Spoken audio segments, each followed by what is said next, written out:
जब मेरी शादी हुई तो मुझसे कहा गया पति को शारीरिक और मानसिक तौर पर सुख देना ही तुम्हारा कर्तव्य है। लेकिन जब शादी हुई तो पता चला कि भारत में एक लड़की की शादी सिर्फ एक लड़के से नहीं होती, बल्कि एक पूरे परिवार से होती है, जिसमें सास ससुर, ननद देवर और सबसे अंत में पति आते हैं। अब जब मैंने इसे महसूस किया तो डर गई कि अपने आप से मैं खुद तो संभालती नहीं हूँ, 4-5 लोगों को कैसे संभालूंगी। जैसे तैसे मेरी शादी हुई और एक नए परिवार ने मुझे अपनाया। जिंदगी पूरी तरह बदल गई। एक ही रात में मैं घर की लड़की से किसी के घर की बहू बन गई।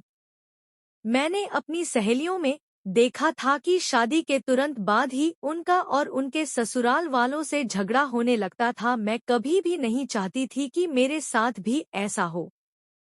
शादी के कुछ दिन सब ठीक चला, लेकिन कुछ समय बाद घर के लोगों की नज़र में मैं खटकने लगी थी। जब मैंने ये बात अपने पति से बोली तो उन्होंने मुझे बोला कि सबसे पहले अपने दिमाग से ये निकल दो कि मायका तुम्हारा घर है और ससुराल तुम्हार ससुराल। असल में ये ही तुम्हारा घर। जितना जितना खुल के रहोगी और बाकी लोगों को समझने की कोशिश करेगी, तुम्हें उतना आसानी होगी।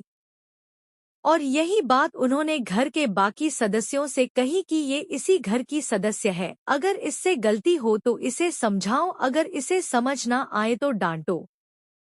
और मुझे भी बोला, अगर तुम गैर होती तो घर का कोई सदस्य तुम्हें डांटेगा या समझाएगा नहीं। ये बात मैंने भी ध्यान से सुनी और मैंने कुछ काम किए। मेरी सास के साथ ज्यादा समय बिताना शुरू किया, उन्हें समझने की कोशिश की।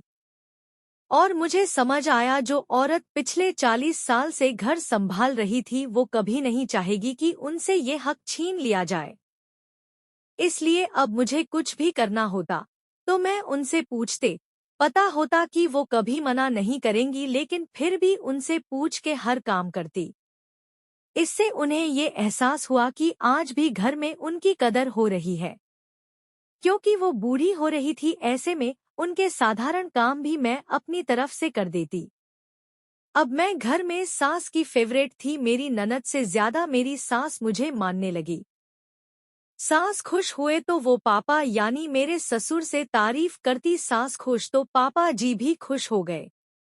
अब बचे ननद और देवर, इनके लिए कुछ ज्यादा नहीं करना पड़ा, बस जो इन्हें खाना हो वो बना दो, और अगर कभी मन ना करे तो मम्मी जी से बोल दो, फालतू खाने की डिमांड कर रहे।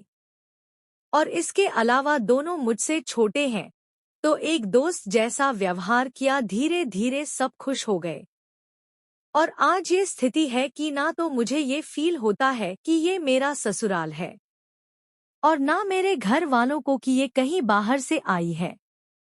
जब परिवार का हर सदस्य खुश है तो पतिदेव भी अपने आप ही खुश और संतुष्ट रहते हैं। आजकल लड़कियां शादी करती हैं और शादी के कुछ दिन बाद ही परिवार से मनमुटाव होने लगता है।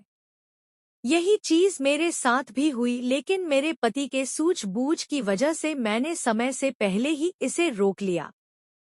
हमें ये चाहिए कि सबसे पहले हम ये समझना चाहिए कि ससुराल अपना ही अपना घर है और सास ससुर ही पूरी जिंदगी अपने साथ होंगे।